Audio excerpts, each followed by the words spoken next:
Donc c'est bon, tout le monde m'entend? Ouais, vous m'entendez? Par Mais contre, on voit pas ta présentation, Timothée. ah, j'ai pas partagé mon écran ici? Non. Avec le Euh, son. ah oui, partager. Le son, c'est bon. Partagez. Je pensais que je l'avais déjà fait. Hop, voilà. Vous voyez mon écran? Ouais, mais pas en mode présentation, ça y est, c'est bon. Ok. Ok, voilà. Donc, merci de cette introduction, Frédéric. Donc oui, je vous remercie de cette opportunité de vous présenter un peu une partie de mes travaux au Sénégal. Donc, dans cette présentation, qui va durer environ 20 minutes, 25 minutes. Donc, je vais d'abord vous présenter quelques éléments du socio-écosystème du Sénégal, sans vraiment rentrer dans les détails. Pardon. Bon, je peux aller plus vite si tu veux. Ah,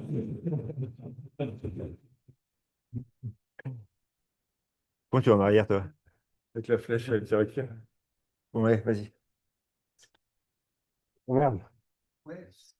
Bon, on a sauté la slide. Tu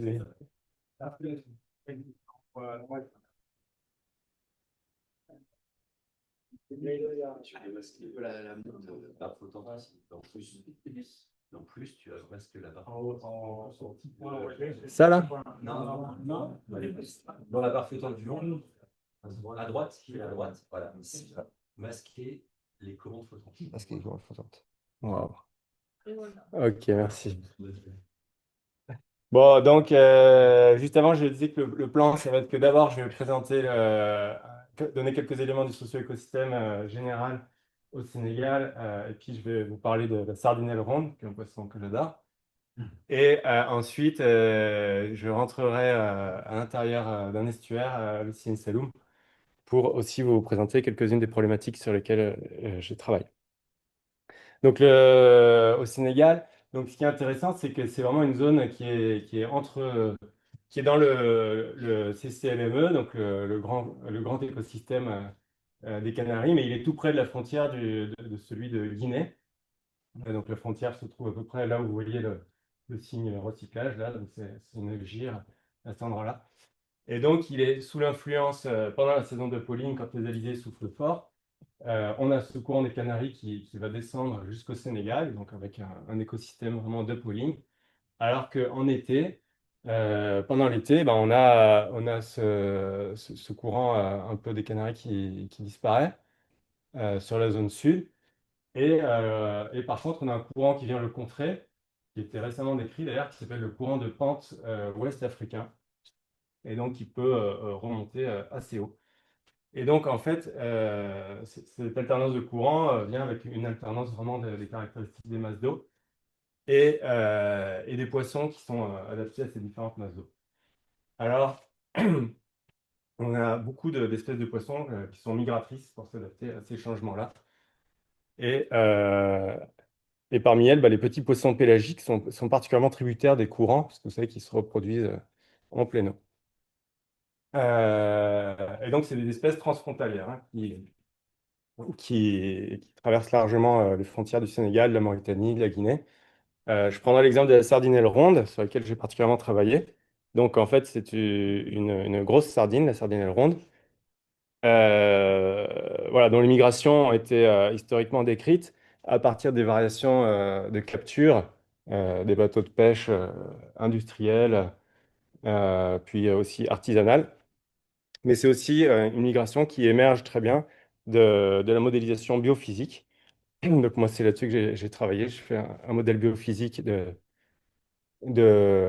ce poisson-là, et donc qui m'a permis d'identifier des zones de rétention, donc qui sont des zones particulièrement favorables à la reproduction, et aussi de simuler un petit peu ses déplacements en fonction, donc en couplant avec des modèles physiques, biogéochimiques et bioénergétiques. En fait, j'ai couplé quatre modèles finalement pour faire ça. Et ben, on peut reproduire, vous imaginez que les petits points rouges là représentent un peu des bancs de poissons. Et donc, vous voyez, là, c'est une année qui va tourner en boucle. Donc, vous les voyez qui se déplacent un petit peu du nord au sud. Et vous voyez qu'en particulier, il y a quand même un habitat permanent au niveau de la Mauritanie. Et puis en hiver, il y a une migration vers le sud qui peut atteindre la Guinée, et quand le pooling est très fort. Et en été, la migration peut atteindre les îles des Canaries, au contraire quand les années où le pooling est très faible. Alors pendant longtemps, cette espèce-là, c'était vraiment la principale espèce capturée par la pêche artisanale au Sénégal. Et alors, ce qui m'amène à vous parler un peu de cette pêche artisanale, qui est vraiment une composante socio-culturelle majeure au Sénégal, puisqu'il y a énormément d'emplois déjà qui sont liés à cette pêche artisanale, hein. Souvent, on cite le site de 600 000 emplois. Je pense que ça a largement dépassé ça à un moment donné, des emplois indirects. Et puis, c'est aussi partie du patrimoine culturel immatériel, avec tout ce qui va être la mythologie, la relation à l'environnement, etc. Bon, il y a une très grande diversité des engins de pêche. Je pense à peu près tous les engins de pêche que vous connaissez, à part le chalut, pas de chalut. Et puis, il y a une diversité des espèces cibles, hein. Bon, bah, tout ce qui se mange, en gros, qui est dans la mer. Trois adjectifs pour la qualifier. Je dirais elle est très flexible, mobile, elle est très efficace et elle est encore très informelle. Alors, pour vous donner une idée, en 2021, il y avait 19 000 pirogues qui ont été recensées et 450 000 tonnes capturées par ces pirogues. Alors, parmi ces 19 000 pirogues, il y en a 1300 qui sont des scènes tournantes, qui transportent des scènes tournantes. Alors, les scènes tournantes, c'est ce que vous voyez sur cette photo, vous voyez le débarquement d'une scène tournante. Donc, le monsieur qui porte une caisse sur la tête, cette caisse, elle doit faire un peu plus de 20 kilos. Et sur la pirogue, il peut y avoir entre 500 à 800 caisses s'il y a eu une bonne pêche qui était faite. Donc, vous voyez qu'une seule pirogue comme ça peut ramener 10 à 15 tonnes de poissons d'un coup. Donc, c'est une pêche artisanale, mais là, on parle de quantité, on peut les qualifier d'industrielle. Et donc, on a des problématiques de surexploitation qui sont reliées à ça. Donc, quelle est la situation actuelle de la pêche artisanale au Sénégal? Sur ce graphique, vous voyez l'évolution des captures de pélagiques et de démersaux au Sénégal, au total, qui sont données par la FAO. Alors, j'ai superposé sur cette courbe l'évolution du nombre de pirogues, euh, pour laquelle il n'y a pas vraiment de... J'ai pris quelques chiffres dans des rapports. Donc, j'ai pris 4 chiffres. Et donc, vous voyez qu'en 1980, il y en avait 4000. On atteignait les 10 000 pirogues dans les années 90 pour atteindre les 22 000 pirogues vers 2019, je crois. Et puis, dans le dernier rapport, ben, on voit qu'on est descendu à 19 000 pirogues et encore, il n'y en a que 16 000 qui sont actives. Donc, il y a quelque chose qui est en train de se passer. Et aussi, ce qu'on peut noter, c'est qu'entre les années 80 et au moment du maximum, il y a eu une multiplication du nombre de pêcheurs qui était x6, enfin de pêcheurs de pirogues en tout cas. Et les captures, elles, n'ont fait que être multipliées par 3. Donc, on voit bien que les pêcheurs, en fait, ont eu des conditions de vie qui ont diminué. Et à partir de 2007, il y a eu le phénomène des pêcheurs qui, voyant leurs revenus baisser, décidaient finalement de valoriser leur connaissance de la mer et leur possession d'une pirogue en transportant des gens vers les Canaries, donc qui pouvaient s'avérer plus lucratifs et pas forcément dangereux pour quelqu'un qui connaît bien la mer. Euh, voilà. Donc il y en a eu quand même beaucoup en fait qui se sont lancés là-dedans et parmi les pêcheurs les plus expérimentés. Et puis ça avait un peu diminué. Et là, depuis 2019, c'est un phénomène qui a repris avec vraiment beaucoup d'ampleur, hein. On parle de plusieurs pirogues chaque semaine quand même qui partent remplies. Hmm.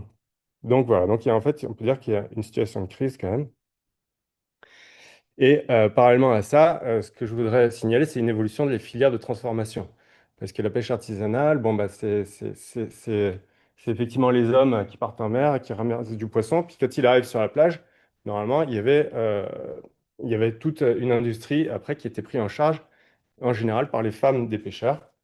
Et alors, jusqu'en 2016, en tout cas, justement, cette sardine ronde, c'était vraiment la principale espèce pêchée et elle était transformée dans des immenses fumoirs ou séchoirs où ils étaient salés juste derrière les zones de débarquement. Et elles étaient exportées vraiment dans tout le Sahel. Ça contribuait à nourrir vraiment beaucoup, beaucoup de gens. C'était en fait la première source de protéines dans la zone. Mais depuis 2019, voilà, les sites de transformation qui sont donc tenus et organisés par ces femmes ne parviennent plus à s'approvisionner. Et par contre, on voit la multiplication des usines de farine qui, eux, ont la capacité d'acheter de très, très grandes quantités d'un coup et qui ne sont jamais, euh, qui ne dépassent jamais leur capacité de transformation. Et donc le Sénégal est maintenant devenu un exportateur de farine vers la Chine et l'Europe, parce que c'est des farines aussi qui sont de très bonne qualité apparemment. Euh, En tout cas, quand elles étaient faites avec de la sardinelle ronde, qui apparemment a vraiment des qualités nutritionnelles exceptionnelles, en particulier pour les oméga 3. Donc en fait, ce qui s'est passé, c'est entre 2010 et 2020, vous voyez l'augmentation de la production de farine, surtout en Mauritanie. Donc il n'y en avait quasiment pas en 2010. Et en 2020, on dépasse les 120 000 tonnes. Et alors, ce qui est marrant de voir, c'est que là où il y a le plus d'usines, effectivement, c'est là où, a priori, il y a l'habitat permanent des sardinelles rondes. Et, euh, et donc, c'est là qu'il y a l'exploitation la plus intense, avec 37 usines qui ont chacune des capacités qui peuvent atteindre 600 tonnes par jour. Donc, on n'arrive jamais à cette capacité-là, évidemment, mais en tout cas, il n'y a jamais de refus des débarquements. Et l'espèce préférée, justement, c'était cette sardinelle ronde. Donc, c'est celle-là en priorité qui était prisée. Alors, comme depuis a priori quelques années, au moins 2019, il n'y a plus vraiment d'accord entre le Sénégal et la Mauritanie sur la pêche. On peut dire qu'il y a une espèce de compétition entre les deux pays pour dire qui va pêcher le plus de sardinelles, en quelque sorte.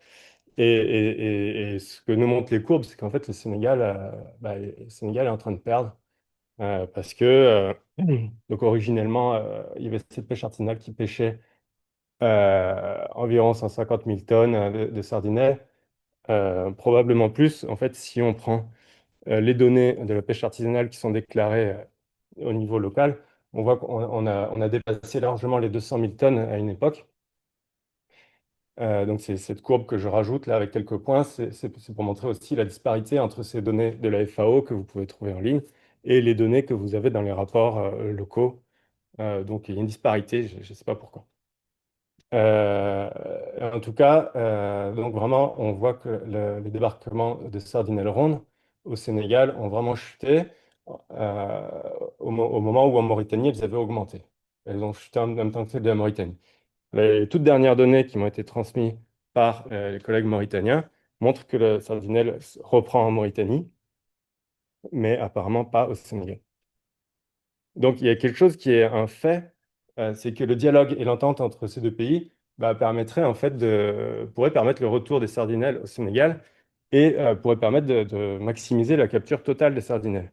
Je dis que c'est un fait mathématique, c'est quelque chose qu'on a étudié, qu'on a modélisé mathématiquement, c'est comme ça. Si les deux pays se mettent d'accord, il y aura la pêche totale est plus forte. Alors derrière cette problématique, il y a en fait des forts intérêts économiques. Et, et là, je voudrais vous recommander ce rapport qui a été fait par Greenpeace Africa. Et en fait, à Greenpeace Africa, il y a quelqu'un qui est en fait un chercheur qui a vraiment fait un travail d'économie très approfondi et qui est d'ailleurs un ancien étudiant de notre collègue à qui je rends hommage, Christian Chaput, qui est décédé il y a quelques jours et qui peut être fier quand même d'avoir armé des étudiants au Sénégal qui sont maintenant devenus des personnes qui sont vraiment armées pour pouvoir dénoncer ces choses-là. Donc, ouais, c'est un rapport vraiment super bien documenté, super bien construit sur toutes les problématiques économiques qui est derrière tout ça. En attendant, les choses n'ont pas changé et il y a toujours ces usines qu'il faut nourrir, mais il n'y a plus de sardinelles rondes au Sénégal. Donc maintenant, que font les pêcheurs? Ils vont chercher d'autres espèces qui sont un peu moins prisées au niveau de leur qualité et qui se trouvent plus dans les zones estuariennes. Ce qui me fait une très belle transition avec la deuxième partie de mon discours. Je voudrais vous parler du delta du Sine Saloum au Sénégal, donc où il y a eu un redoublement d'exploitation justement au cours des dernières années. Et bon, donc c'est une zone assez grande, hein, c'est 800 km² de surface d'eau, répartie entre des bolons et des grands bras de mer. Et puis c'est la limite nord des mangroves. C'est-à-dire qu'à l'heure actuelle, il n'y a pas vraiment de mangroves plus au nord. Et, et voilà, donc même au nord du Sinestalum, déjà, c'est très aride. Et c'est ça qui limite la croissance des mangroves. Et aussi, c'est un site d'études historiques de l'IRD, donc où il y a vraiment beaucoup de collègues de l'Orstom et du CROD, donc le Centre de recherche d'océanographie de Dakar-Tiaroy, qui ont travaillé là-dessus.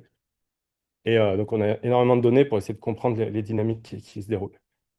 Bon, il y a 4000 unités de pêche, 3000 pirogues, et en 2021, ils ont pêché 150 000 tonnes, toutes espèces confondues, hein, dont 120 000 tonnes de petits pélagiques.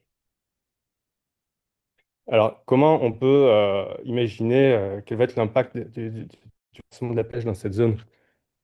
Euh, donc là, ce qu'il faut savoir, c'est un estuaire inverse, donc c'est-à-dire qu'il n'y a pas d'eau douce qui arrive, donc toute l'eau est marée. Donc c'est la mer qui rentre dans l'estuaire.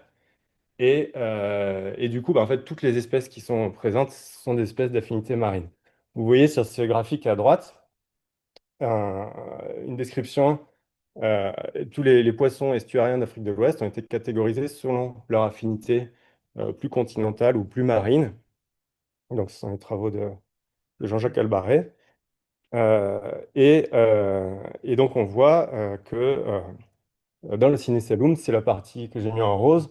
Donc, c'est vraiment des espèces. Il peut y avoir certaines espèces estuariennes qui sont vraiment inféodées aux estuaires, mais la plupart, presque toutes les autres, sont des espèces qui sont marines et qui viennent passer un temps. Et en fait, ce qu'on observe, c'est que toutes, à un moment donné, à différents degrés, peuvent se reproduire, en tout cas avoir une activité sexuelle dans les mangroves. Et donc le fait que ce soit un estuaire qui est couvert de mangroves, ça fait que toutes les bordures des bras de mer et des bolons sont couverts de mangroves, comme vous voyez là. Et en fait, ça crée des habitats vraiment particuliers qui favorisent beaucoup la survie des larves de poissons, à peu près toutes sortes de larves de poissons. Alors, il y a eu une expérience dans cette zone qui nous permet vraiment de comprendre l'impact de la pêche sur les poissons là-bas. C'est l'expérience de l'aire marine protégée de Bamboum. Donc, c'est dans le sud du Sinestalum. Vous voyez ici une zone de 15 km. Donc, c'est un bolon. Donc, les bolons, c'est les bras secondaires qui est connecté au bras de mer principal qui est un peu au centre du Sinestalum. Donc, il a été fermé à la pêche en 2003 et il a bénéficié d'un suivi scientifique avec le CROD et avec l'IRD qui a permis vraiment de suivre l'évolution du peuplement après la mise en défense. Et aussi de comparer ce peuplement avec une zone témoin à côté. Donc moi, j'ai eu la chance de participer un petit peu à ce suivi qui était très intéressant. M'a permis de travailler vraiment avec des écologues spécialistes de la zone. Et, euh, et pour résumer, j'essaie de résumer en 2 slides un petit peu 25 ans d'observation dans la zone qui a été fait par cette équipe. Donc avant la mise en défense, ce qui était observé, c'est qu'à peu près dans tous les bolons, donc ces bras secondaires, dans le Sinestalum, il y avait un peuplement d'espèces de poissons estuariens plutôt petits et herbivores. Alors que dans les bras principaux, on a plutôt des poissons d'origine plus marine. Bon, c'est logique, ils sont plus connectés avec la mer.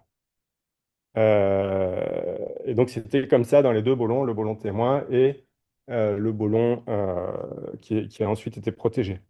Et après la protection, ce qui s'est passé, c'est que donc la zone témoin est restée pareille, et par contre la zone protégée est devenue s'est mis à avoir une affinité beaucoup plus marine, avec beaucoup plus d'espèces marines et plus d'espèces marines, effectivement, avec des plus grands prédateurs, même des prédateurs occasionnels comme les requins ou les dauphins, que dans la zone du bras principal. Donc forcément, ils passent par le bras principal pour atteindre là, mais en tout cas, c'est là-bas qu'ils sont plus nombreux. Et aussi plus de juvéniles. Alors en fait, les très grands prédateurs mangent les petits prédateurs qui, eux, étaient les prédateurs des juvéniles. Donc du coup, ça favorise aussi la croissance des juvéniles.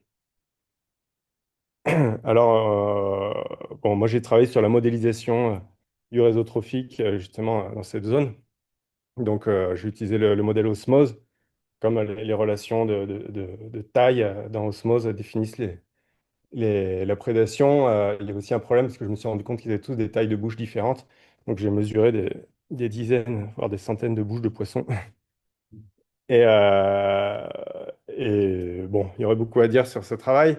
Mais en tout cas, ce qui est intéressant, c'est que ça a suggéré un effet attractif de l'aire marine protégée qui va au-delà de l'équilibrage trophique. C'est-à-dire qu'en fait, il y a beaucoup plus de prédateurs que de nourriture, que ce que la nourriture aurait pu prévoir qu'il y en a.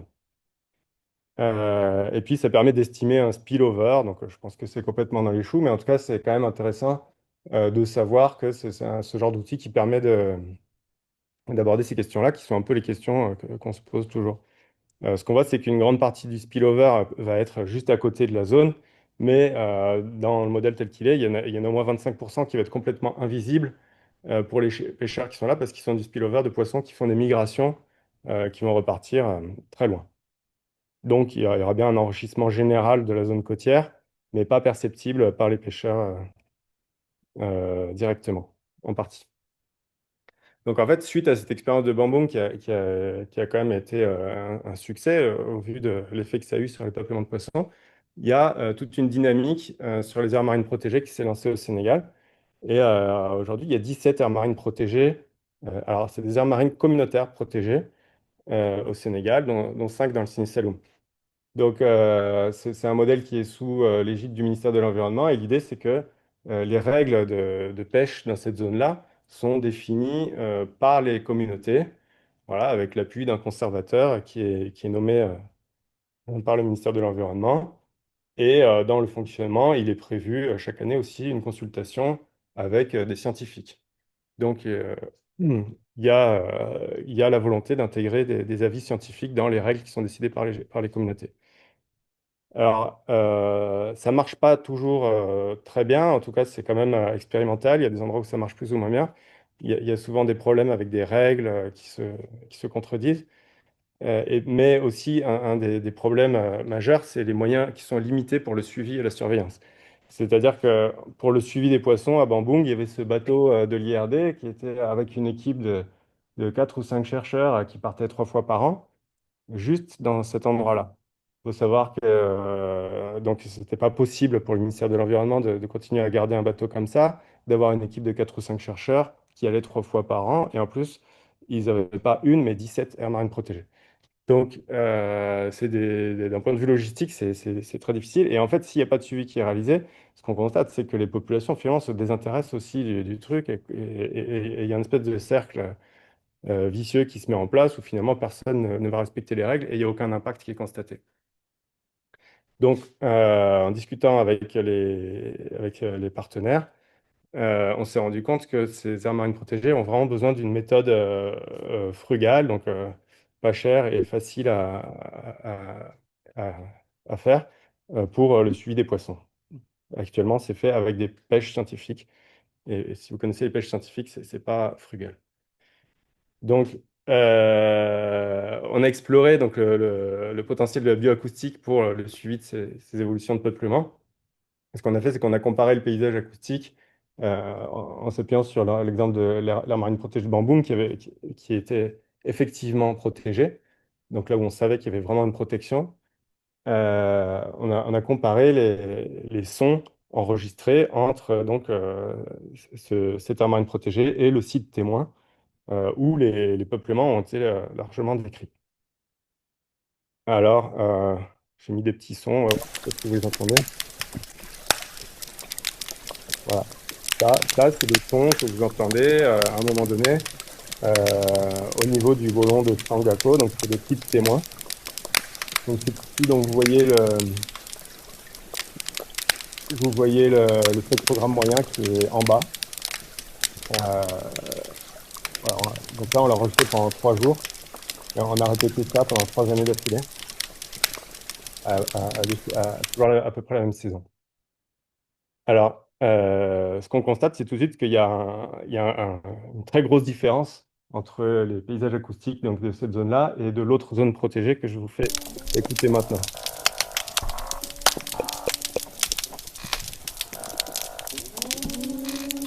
Vous n'entendez pas, non? C'est trop long. Bon, en fait, si vous pouviez entendre, peut-être qu'il faut avoir l'oreille aussi qui se développe à force de chercher à écouter les trucs.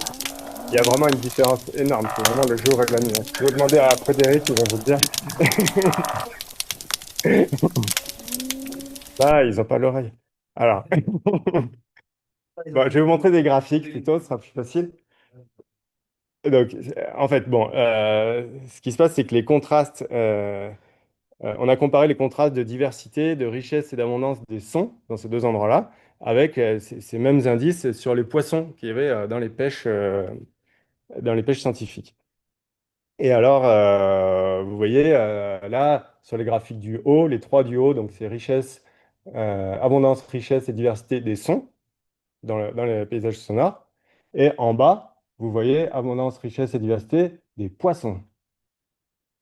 Donc, tout de suite, vous vous dites, tiens, bah, ça se ressemble quand même.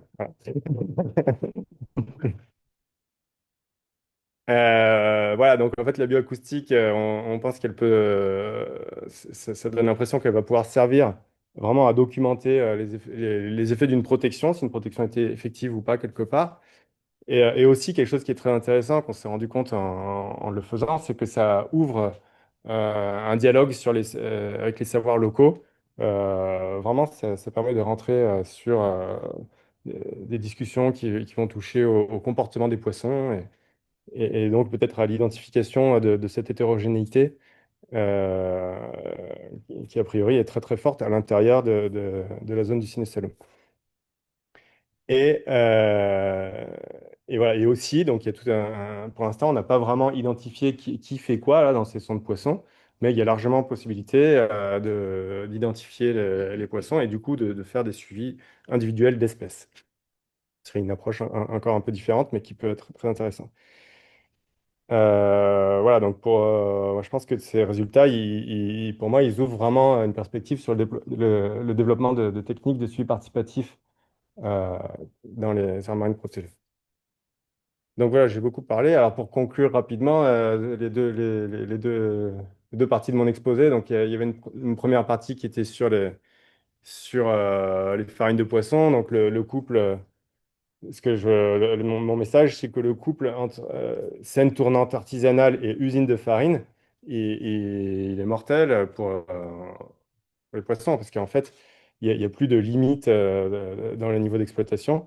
Et donc, ça menace la sécurité alimentaire, parce qu'en plus, ce qui est pêché ne va pas alimenter l'Afrique de l'Ouest. Et ça génère donc une surexploitation qui est plus grave que celle des bateaux-usines, que je dénonce aussi, hein. Mais là, c'est plus grave.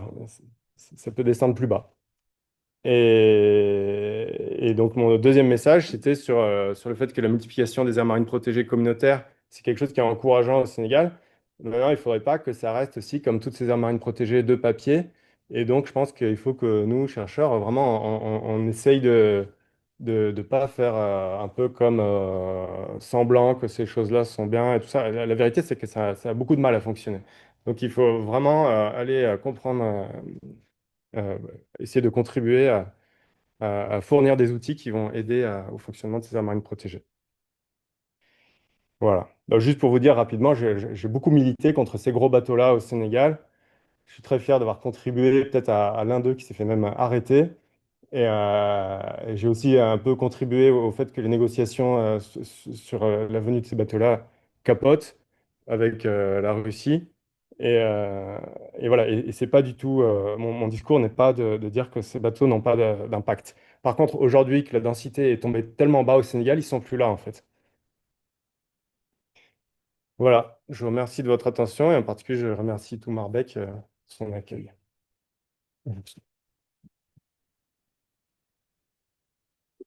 Alors, il y a deux fautes, barbecue et Frédéric, c'est avec un C, c'est pas avec un Q. Pardon. Merci Ça, c'est beaucoup. bon. Merci beaucoup, Timothée. Est-ce qu'il y a des questions? Alors, peut-être en ligne d'abord, et ensuite on prendra ici dans la salle.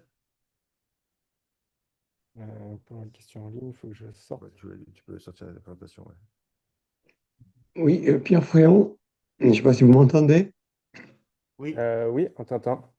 Voilà, bonjour à tous et bravo à Bonjour Timothée Pierre. pour cet exposé brillant, complet, qui me rappelle des souvenirs. Sauf qu'à mon époque, dans les années fin 70-80, il y avait une seule usine de poisson dans le Saloum, de farine de poisson, et qui a finalement été démantelée. Mais cette histoire me rappelle bien sûr celle de la Mauritanie, où les usines se sont développées bien plus tôt qu'au Sénégal, et où le problème est encore plus crucial, même s'il y a davantage de poissons. Et mon inquiétude pour la Mauritanie, c'est la disparition, non pas en premier lieu peut-être de la sardine ronde, mais de l'Etmalose, beaucoup plus fragile, beaucoup plus côtière, beaucoup plus vulnérable. Et pour terminer, je dirais que cette histoire me rappelle encore davantage celle du Pérou où j'ai travaillé, où là, plus de 90% de la production, ou 95 même, d'anchois va vers la farine, parce que cette espèce n'est pas appréciée, ou très peu, à l'état frais, difficile à conserver en plus, ou en boîte, ou en congélation. Voilà. Bravo encore, Timothée. Merci.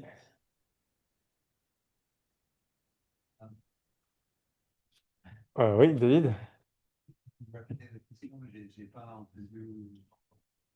Non, bah, c'était plutôt un commentaire de Pierre qui disait que, en ce qui concerne les pêches en Mauritanie, il s'inquiétait surtout de l'espèce qui devait être la plus inquiétante pour lui, c'était l'étmalose, parce qu'elle est plus côtière et donc a priori plus facile à cibler par donc en fait c'est pêche artisanale parce que c'est vrai qu'en Mauritanie c'est là qu'il y a eu ces premières usines qui se sont installées, mais il n'y avait pas de de pêche dans la zone côtière en Mauritanie jusqu'à ce que les usines s'installent. Et initialement c'est des usines qui ont dit qu'elles allaient utiliser des poissons pourris, mais rapidement comme ils ont vu qu'ils faisaient des bénéfices, ce qui s'est passé c'est qu'il y a eu un accord avec la pêche artisanale sénégalaise qui a fait venir un grand nombre, des centaines de pirogues de scène tournante qui pouvaient venir pêcher dans la zone très très côtière, juste devant là où il y avait les usines en fait. Et là, pendant un moment, on a eu des scènes tournantes qui pouvaient débarquer à chaque coup. Ils débarquaient entre 60 et 80 tonnes. Donc ils faisaient des allers-retours hein, tout près de l'usine. Et voilà. Et donc, ce que dit Pierre, c'est que dans cette zone-là très côtière, il y avait beaucoup d'ethmalose. Et c'est vrai, et d'ailleurs, donc, il y a eu un papier de Ad Corten qui a parlé de ça, mais ils se sont aussi rendus compte que les usines préféraient, et là, je réponds à Pierre, ils préféraient pour la qualité en premier la sardinelle ronde. Et ce que dit Ad Corten dans son papier, c'est que c'est d'abord la sardinelle ronde qui a été pêchée très fort jusqu'à ce que son abondance descende et il y a eu un report sur l'éthmalose, puisque les pêcheurs sénégalais savent très bien choisir s'ils vont pêcher la sardinelle ronde ou de l'éthmalose avec une scène tournante. il y a une question en ligne de Laure et ensuite en salle. Euh, oui, Tu m'entends, Timothée? oui. Merci beaucoup pour ton exposé, c'était vraiment super intéressant. C'était pour compléter sur la Mauritanie et la problématique de la gestion des stocks transfrontaliers. La Mauritanie pêche de la sardine, qui est un stock très exploité au Maroc, et la transformait en huile et farine dans ces usines, là, toutes les usines que tu as montrées, puisqu'il y a eu un effondrement de la sardinelle notamment. Ils n'ont pas d'accord, je crois pas non plus avec le Maroc. Ils ont une limitation, je crois, enfin, en tout cas, la politique actuelle, c'est de limiter un pourcentage des stocks débarqués pour aller vers les huiles et farines. Donc, je ne sais pas si ça, les collègues que tu as en Mauritanie te parlent de ça. Et je ne sais pas s'il y a une incitation, une politique ou des ateliers qui mettent les Marocains, les Mauritaniens et les Sénégalais notamment autour de la table pour avancer sur ces questions transfrontalières. Je sais que c'est une question bisounours, mais voilà. Est-ce que toi, tu as des éléments sur des avancées de ce côté-là ou c'est vraiment, ça va dans l'autre sens et il y a pas d'espoir trop pour le moment? Euh, Ouais, non, Laure, je pense que ça va peut-être aller dans le bon sens quand même, parce que en Mauritanie, apparemment, ils ont commencé depuis 2023 à mettre en place des. D'abord, ils ont fermé des usines et tout, mais bon, en fait, de toute façon, il n'y avait plus de poissons, donc évidemment, les usines, ça n'a rien changé qu'ils les ferment. Mais par contre, ils ont mis en place des labels maintenant en partenariat avec les entreprises qui leur achètent, qui peut-être commencent à avoir un peu mauvaise conscience. Et donc, alors je ne sais pas trop comment fonctionnent ces labels, mais il y a eu un papier de Sherbai Braham de cette année, je pense, ou l'année dernière, qui décrit justement ces labels qu'ils ont mis en place de manière unilatérale pour l'instant en Mauritanie. Et ce serait vraiment super que ce truc soit un peu plus discuté avec les pays voisins aussi. Oui, il y a eu aussi le FIP, hein, dont je t'ai parlé dans mon dernier courriel, que tu connais sans doute. Timothée, tu peux Oui. peut-être en dire un mot. Oui, oui, alors le FIP, non, Pierre, j'ai vu dans ton courriel que tu m'avais envoyé, mais non, je ne l'avais pas consulté. Peut-être que tu peux en dire un mot.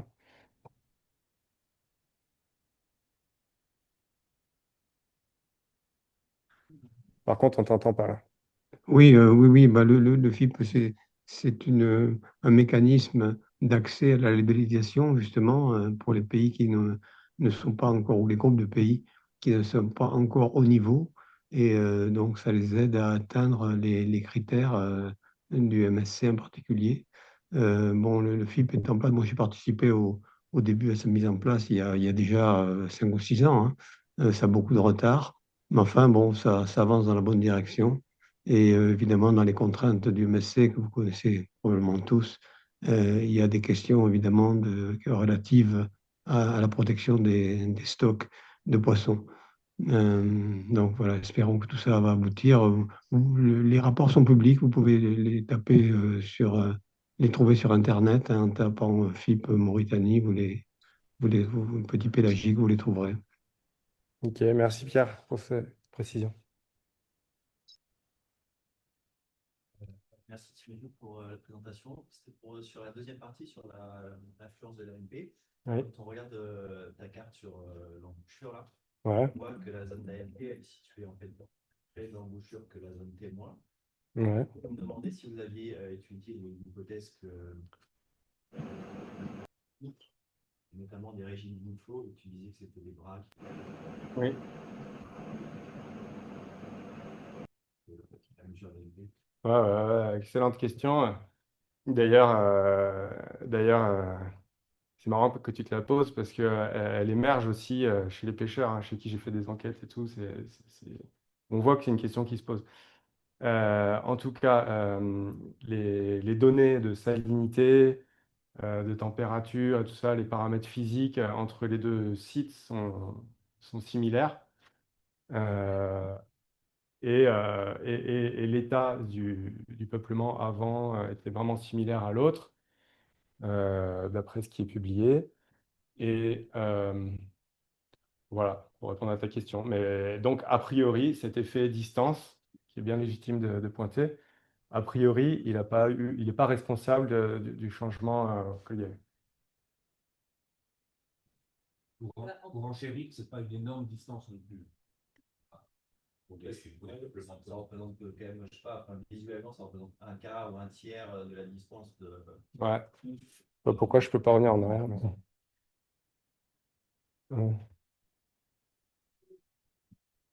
L'utilisation de l'outil acoustique avec l'usage acoustique justement des différents sites. Donc il n'y a aucun site où vous avez fait du avant-après. Parce qu'on n'a pas de Et valeur non, en fait. pas encore. On a fait du avant dans certains sites, mais il n'y a pas encore d'après. Ouais. Quand tu dis que les peuplements étaient similaires, c'était par prélèvement de poissons. Et vous avez vraiment mesuré, enfin l'équipe a vraiment mesuré la similarité des peuplements avant la SDA, mais par technique d'échantillonnage. Ouais. Alors là, tu soulèves une question intéressante, c'est quand je dis qu'on a comparé avec ces peuplements. Pardon. les graphiques que je vais vous montrer. Voilà. Ces graphiques-là, où je montre donc pour les poissons sur quoi je me suis basé. Je me suis basé sur un peu des observations moyennées sur des temps assez longs dans les années qui ont précédé le moment. Et on a aussi fait des pêches en même temps que les prises de son. Mais là, ça souligne quelque chose, c'est que les pêches scientifiques, parce que j'ai vraiment participé et tout ça, je pense qu'elles ne sont pas reproductibles. Et aussi, elles ont une variabilité énorme. Donc, une pêche et un enregistrement de micro juste après, ça va être difficile. Il va en falloir vraiment beaucoup, beaucoup, beaucoup avant d'espérer avoir quelque chose qui a du sens à comparer. Nous, on a fait, par exemple, je pense que cette période-là, on a fait des pêches là, et puis on en a refait là, et on trouve des résultats, des captures complètement différentes. Hein. Peut-être qu'il y a un coup, il n'y en avait pas, et un autre coup, il y en avait plein. Et en fait, par rapport à l'acoustique, ce qu'on voit, c'est que c'est hyper. Oui, cette nuit-là, de premier abord, ça se ressemble beaucoup. Bon, là, c'est le spectrogramme moyen, vous ne voyez pas les sons individuels, mais a priori, si on refait le même travail un jour ou le lendemain, on va avoir des résultats vraiment très similaires. Alors que, voilà, et je pense que c'est un avantage de l'approche, de cette approche-là pour estimer les peuplements par rapport à une approche de pêche scientifique donc qui restera toujours la référence évidemment, mais qui souffre quand même de cette extrême variabilité. Il y avait une question en ligne d'abord de Didier Gouff. Oui.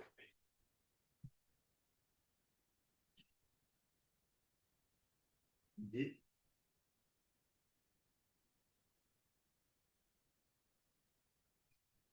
Ouvrez le micro, Didier. On ne t'entend pas, Didier. Voilà. Ah, pardon, vous m'avez donné la parole? Oui. Allô? Ah oui. Merci, bonjour à tout le monde. Merci Timothée pour cet exposé très intéressant. J'avais un commentaire à faire et je voulais avoir ton point de vue aussi là-dessus. Tu n'as pas parlé dans les éléments transformateurs de la pêche artisanale dans la zone de ces dernières années, de l'arrivée de nouveaux acteurs de manière massive. Et je pensais notamment aux Chinois. Je pense que c'est surtout, sauf erreur, les usines en Mauritanie se sont développées avec les Chinois, je pense, les usines de farine de poisson. Et puis, dans le sud aussi, il y a de plus en plus d'interventions des Chinois. Et en Guinée notamment, dans le pays où je suis actuellement, ils sont de plus en plus présents dans la pêche. Et ils ont investi, maintenant, ils pêchent eux-mêmes, enfin du moins, ils pêchent avec les Guinéens, mais disons, ils ont des bateaux sous pavillon guinéen.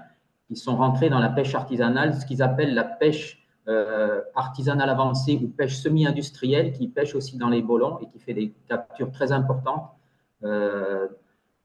sur les espèces côtières. Donc, je pense que c'est à la fois par les farines et puis dans les pays où il y a moins de pêcheurs, par leur entrée directement dans la pêche, je pense que c'est un élément majeur, cette arrivée des Chinois dans la zone. Je ne sais pas ce que tu en penses et si tu peux commenter aussi pour le Sénégal ou autre sur cet aspect. Bah oui, merci Didier de souligner ça.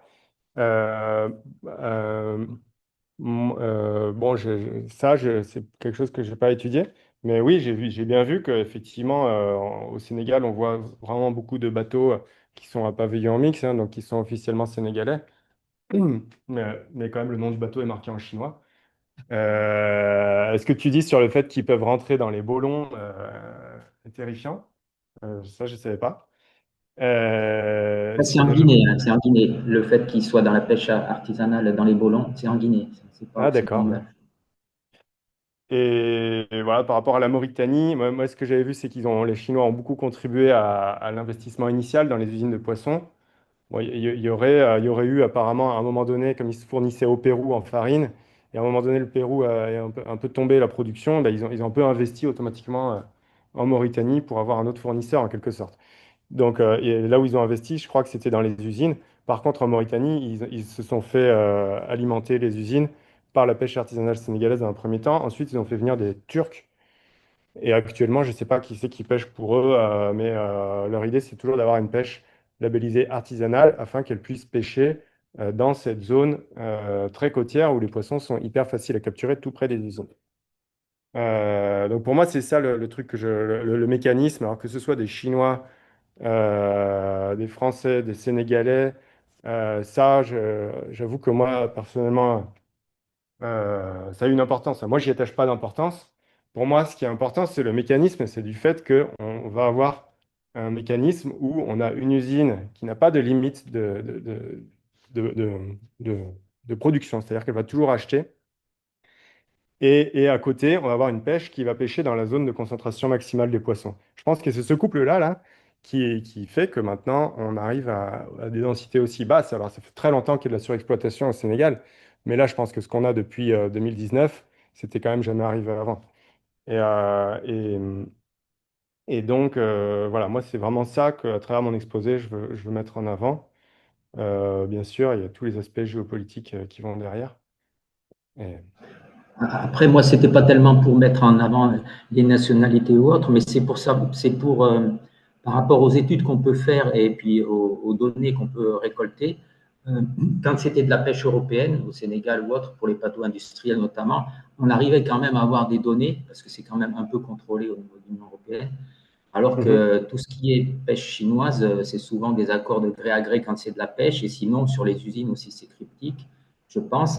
Et en Guinée notamment, la pêche artisanale qu'ils ont développée, la pêche artisanale avancée, ou du moins ou semi-industrielle, ça sort des circuits habituels de collecte d'informations et ils traitent directement avec le ministère pour qu'ils puissent avoir, enfin, il y a peu Mhm. de contrôle même des services de l'État guinéen sur les quantités qu'ils pêchent, quoi. Donc, voilà, c'est dans ce sens-là que c'est Ok, ouais, peut-être un non, peu plus, je, que c'est un peu sur le côté, cryptique. non, je comprends Voilà, ton c'est le côté commentaire. cryptique et peu documenté. Et donc, voilà, c'était juste C'est le côté un informel, constat. en fait, qui se retrouve aussi dans la pêche artisanale sénégalaise, même si elle bénéficie d'un réseau d'enquêteurs et tout qui essayent de suivre les captures. Quand même, a priori, il semble, d'après ce que j'ai pu voir, que les débarquements de poissons qui sont directement de la pirogue à l'usine ne passent pas devant l'enquêteur.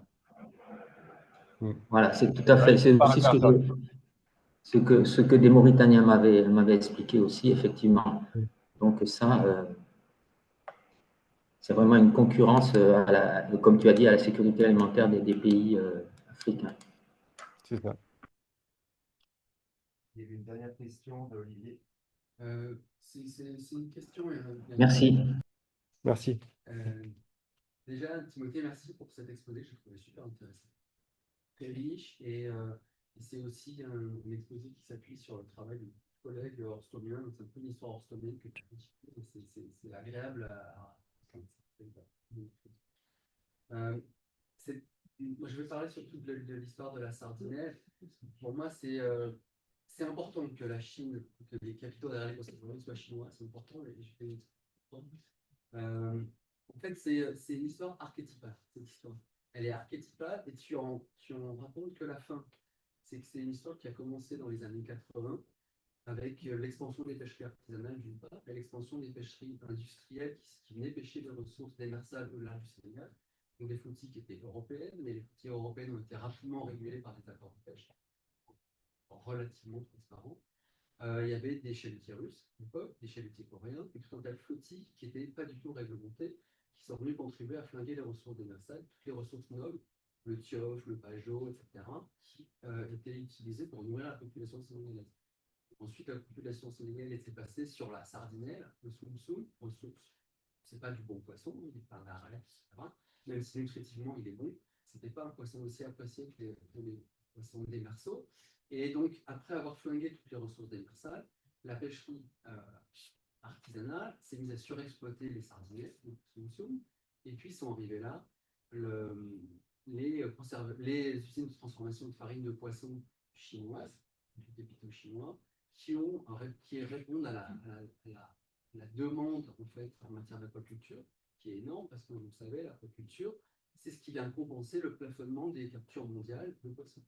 Donc il y a une demande qui est grandissante sur l'aquaculture, donc demande de farine de poisson, Et donc, cette expansion-là. Euh, cette histoire de surexploitation séquentielle, on peut la comprendre bien que si on a cette vision globale en fait, du phénomène.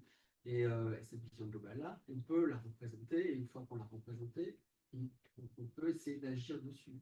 Je pense. Donc, elle a des déterminants locaux, mais pour un pays comme le Sénégal, il est quasiment impossible de résister à la pression économique. Les Chinois, ils arrivent, ils arrosent à droite, à gauche, ils implantent. C'est facile, hein, avec la production locale. Ils implantent les usines où ils veulent et ils divertissent toute la ressource vers leur farine de poisson et donc la population peut en bénéficier. Et ça, c'est un truc qu'on voit depuis les années 80. Et donc ça c'est mon commentaire. Donc le fait que ce soit chinois, c'est important parce que c'est quelque chose de global. Et aujourd'hui, la production, c'est une grande partie de la Chine. Et donc, c'est des choses qui peuvent être régulées au niveau global. Parce qu'on ne pas que le PDG de Macao produit c'est un Chinois. Donc cette question internationale, je pense qu'on se doit de l'aborder aussi. Nous, tu ne vas pas rester que à l'échelle. C'est évident. Ouais, non, je suis tout à fait d'accord avec ce que tu dis. Peut-être juste un petit bémol par rapport je sais pas, la responsabilité chinoise, sûrement elle est là. Il y a aussi dans ce rapport que j'ai cité, Nourrir le monstre, Norvégien aussi, il y a la pêche dessus. il y a aussi la pêche européenne, l'aquaculture européenne qui est quand même largement impliquée. Euh, et bah oui, non, non, Les Chinois qui font de ouais, je suis d'accord avec toi. Après, moi, je pense que quand même, même si ils peuvent, la pêche artisanale peut, évidemment, c'est compliqué de mettre en face une pêche artisanale avec des pressions au niveau global que tu as mentionné, en fait. Cependant, je pense qu'à la fin, sur le terrain, les gens sur place ont quand même vachement de pouvoir. Tant qu'il n'y aura pas des militaires qui sont là à forcer les gens à faire quelque chose, ce qui n'arrivera jamais, j'espère, eh ben, il y a quand même une force de décision sur le terrain qui existe. Et moi, ce que je perçois au Sénégal et tout, c'est que je pense que le discours que j'ai là, les choses que j'ai mis en place là, je les ai d'abord exposées devant des... Là, au mois de mai, j'ai fait pas mal d'exposés. Un peu, j'ai exposé ces idées-là à des pêcheurs, à Hambourg, à Jiffer, dans des endroits où ils sont en train de vivre ça. Et ce que je constate, c'est en les écoutant, j'ai vu un changement aussi hein, par rapport aux années 2014, etc., où la première chose, c'était la dénonciation des gros bateaux russes en particulier, chinois et tout ça. Non, maintenant, les pêcheurs sénégalais sont beaucoup plus dans une espèce d'introspection. Ce qui se passe, c'est que maintenant, ils se rendent compte que c'est eux qui sont en train de vider la fin du... C'est ce qu'ils disent. Hein. Ils disent, là, il faut que maintenant, on regarde ce que nous, on fait. Et quand je leur parle du changement climatique, ils me disent, oui, il y a un changement climatique, mais nous, on ne pense pas que c'est... Pour l'instant, il y a vraiment... Bon, là, je n'en ai pas parlé du tout, mais il y a quand même un changement climatique en cours. Hein. Je ne suis pas du tout à le nier, au contraire. Mais a priori, il n'est pas du tout responsable de ce qui est en train de se passer là, de cette dynamique-là. Hein, dans ces dernières années, le polling s'est porté mieux que d'habitude, quoi. Il ne devrait pas y avoir ça. Non, eux, là, ils le voient, ils voient ce qu'on décrit et tout, et ils sont un peu spectateurs du truc, mais en même temps, en étant conscients d'en être acteurs. Et donc, je pense qu'il y a un terreau qui est favorable pour que finalement, les gens finissent par s'organiser et sur le terrain, vraiment, à s'opposer, à trouver un moyen de limiter un petit peu, au moins, cette surexploitation, quoi. Parce que là, ils sont en train de toucher le fond. Ok, on arrive à la fin du créneau. Donc, si vous avez encore des questions à Timothée, il serait. Attends, il y avait David qui avait une question. Ah, David, Ouais. courte. Comment tu mesures la diversité de son? Alors, je la mesure sur des périodes de 24 heures et je compte tous les sons différents que j'entends. Donc, et je l'ai fait de manière complètement manuelle après avoir beaucoup essayé de le faire de manière automatique. Finalement, je l'ai fait à l'oreille. Et donc, ça m'a permis aussi de créer des jeux de données sur lesquels on essaie de travailler pour développer des méthodes automatiques qui, pour l'instant, ne fonctionnent pas encore. Eh ben, encore merci Timothée, merci à tout le monde en ligne. Merci. Et rendez-vous pas la semaine prochaine, dans 2 semaines, on aura un intervenant. Alors, c'est les vacances, mais il y a un intervenant. Voilà. Donc, rendez-vous dans 2 semaines.